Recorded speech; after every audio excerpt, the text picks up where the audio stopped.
Olá, eu sou o Ariel e a gente está aqui no stand da Corteva na Expo Direto Cotrijal, gravando aqui para Destaque Rural, para o programa Desafios da Soja, que vem mostrando ao longo de toda a cultura da soja os manejos que devem ser feitos, medidas protetivas, manejo de doença, de pragas, de lagarta. Então, estou aqui com o Carlos Pisolotto, pesquisador da CCGL aqui de Cruz Alta, e a gente vai abordar um pouquinho desse tema aí para esse quadro tão bacana que a gente tem.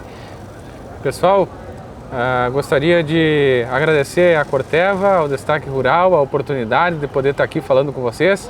E juntamente com a Ariel, a gente vai enriquecer esse bate-papo sobre os desafios que nós enfrentamos no controle de doenças na cultura da soja, principalmente falando sobre os cenários de ferrugem asiática.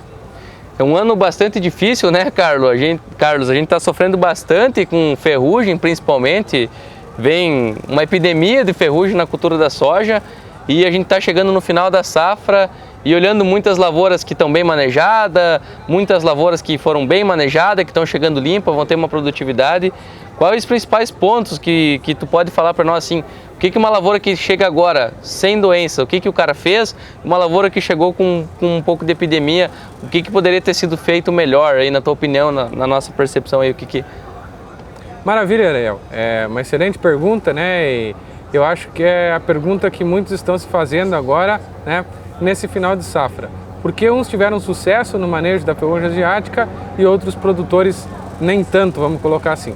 Primeiro ponto que a gente precisa discutir dentro desse cenário é momento de entrada, As entradas mais cedo, aplicações preventivas, Esse é um ano que deixa uma mensagem clara, seja mais preventivo, O preventivo trouxe maior resultado do que ser curativo, ou seja, correr atrás da máquina depois, Então eu preciso iniciar mais cedo as minhas aplicações e iniciar com produtos mais robustos. O que eu tenho de melhor eu uso no início.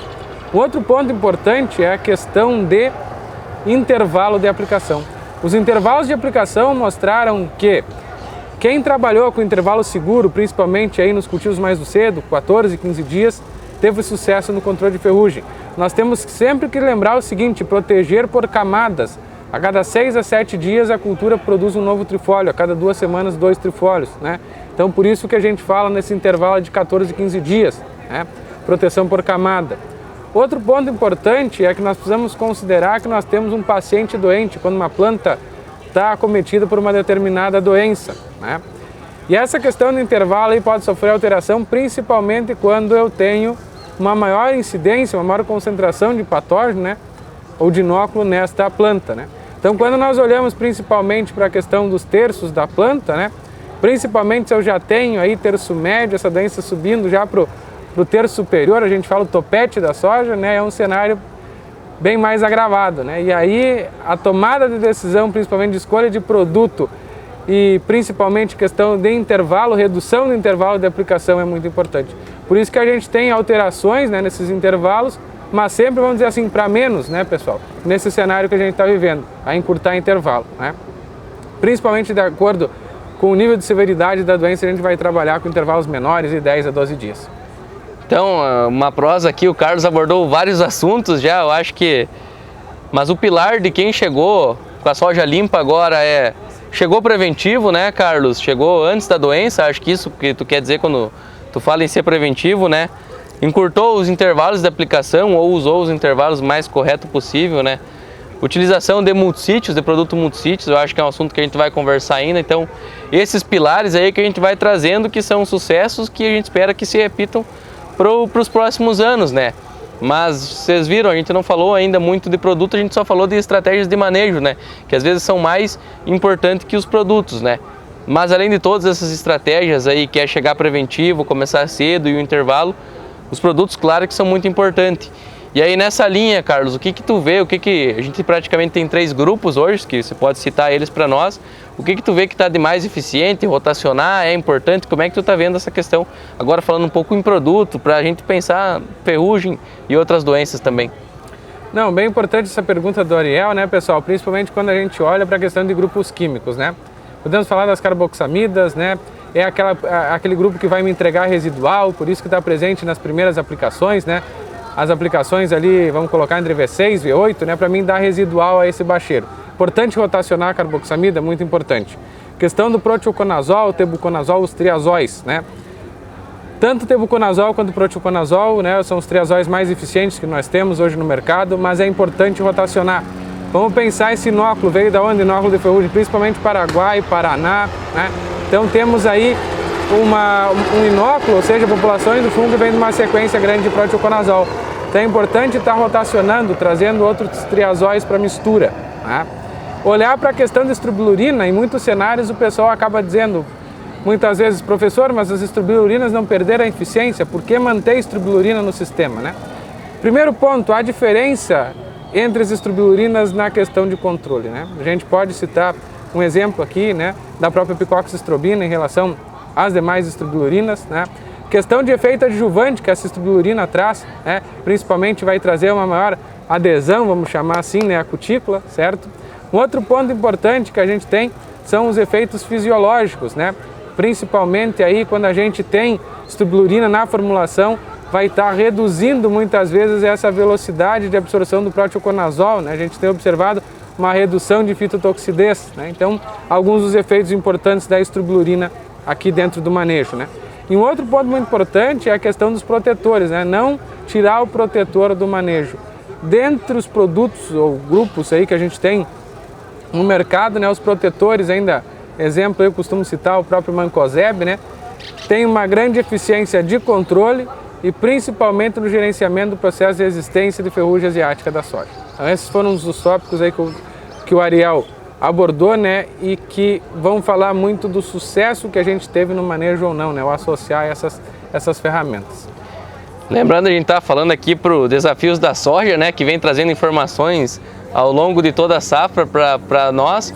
E, Carlos, na tua opinião, tu acha que essa entra como uma safra histórica aí para o manejo de doenças, que a gente reaprendeu ou aprendeu a manejar doenças? Eu acho que tem produtor que infelizmente vai perder produtividade por não conseguir controlar as doenças e na tua percepção, acho que fica uma safra histórica mesmo. A gente nunca teve epidemias tão fortes igual essa e começando tão cedo, né? Com certeza. Se a gente considerar o seguinte, né, nós principalmente cenário de ferrugem, como é que foi o nosso inverno? Nosso inverno passado não teve ocorrência de geadas, né? Então, o que aconteceu? Sobrou muita soja aguacha, né? Fonte de inóculo para ferrugem. A gente está recebendo inóculo de fora, a gente citou Paraguai, Paraná, muito inóculo sendo produzido dentro das nossas lavouras, agora nos cultivos do cedo, né?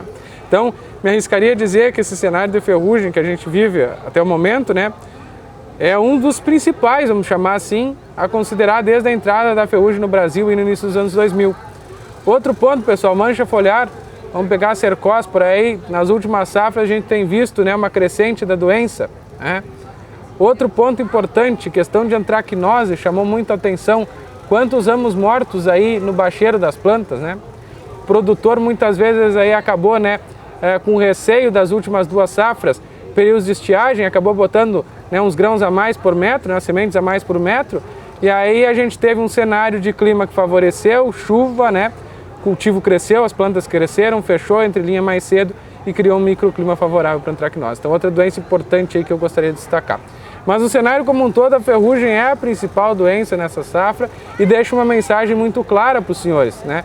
Que eu preciso antecipar essas aplicações, preciso respeitar intervalo de aplicação, rotacionar ativos e utilizar protetor em todas essas aplicações para mim ter sucesso no controle.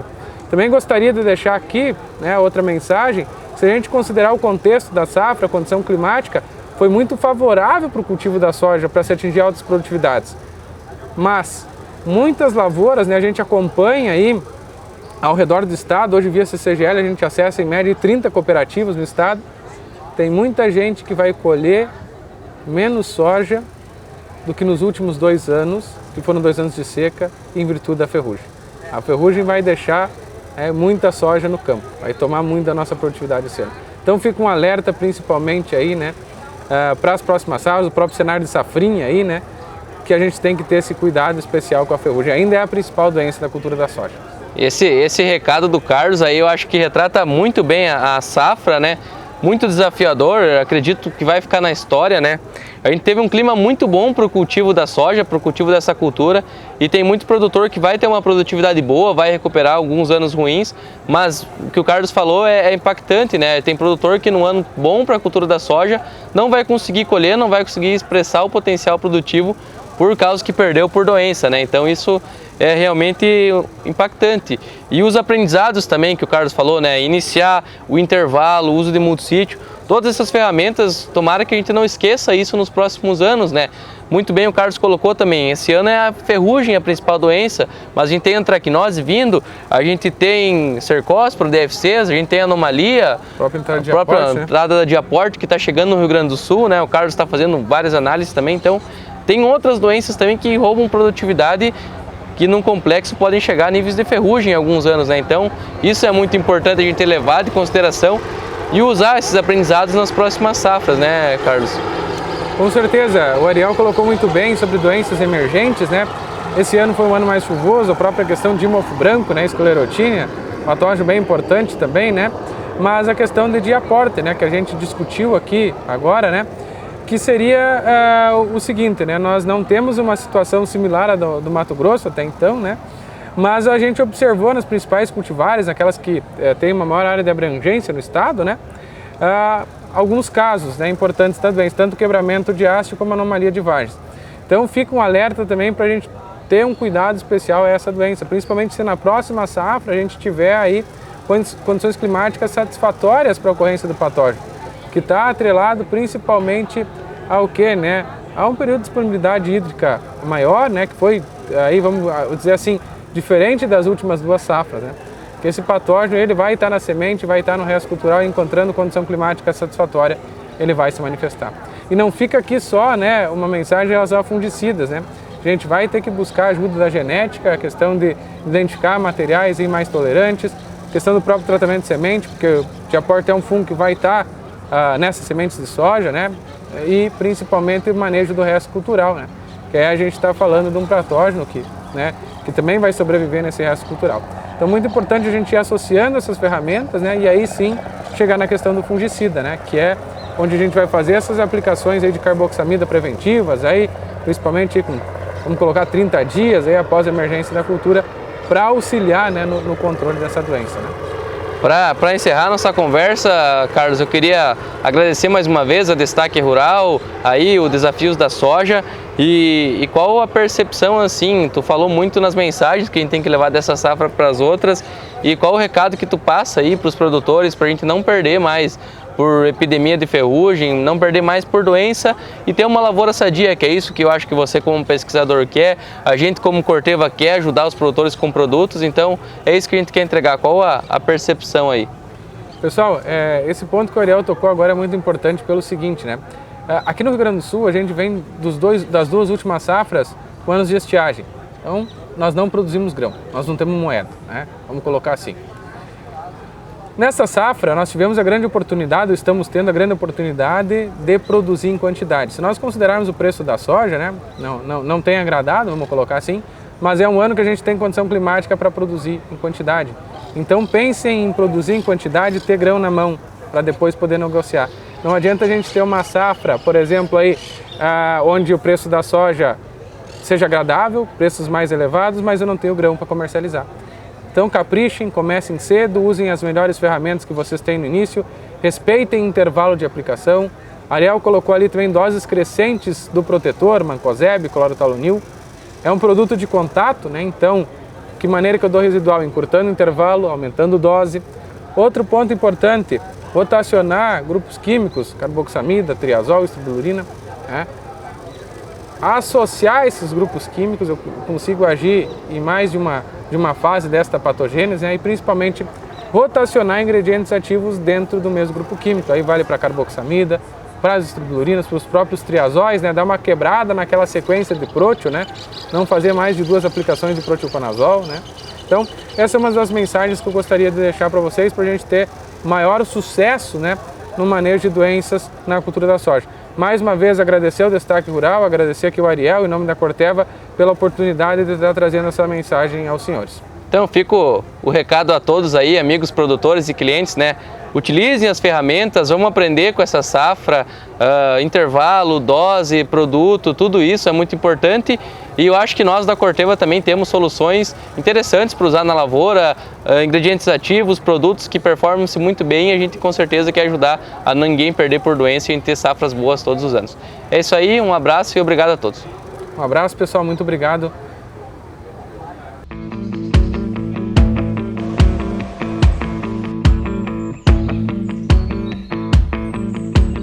Atenção! Produto perigoso à saúde humana, animal e ao meio ambiente. Uso agrícola. Venda sob receituário agronômico. Consulte sempre um agrônomo. Informe-se e realize o manejo integrado de pragas. Descarte corretamente as embalagens e os restos dos produtos. Leia atentamente e siga as instruções contidas no rótulo, na bula e na receita. E utilize os equipamentos de proteção individual.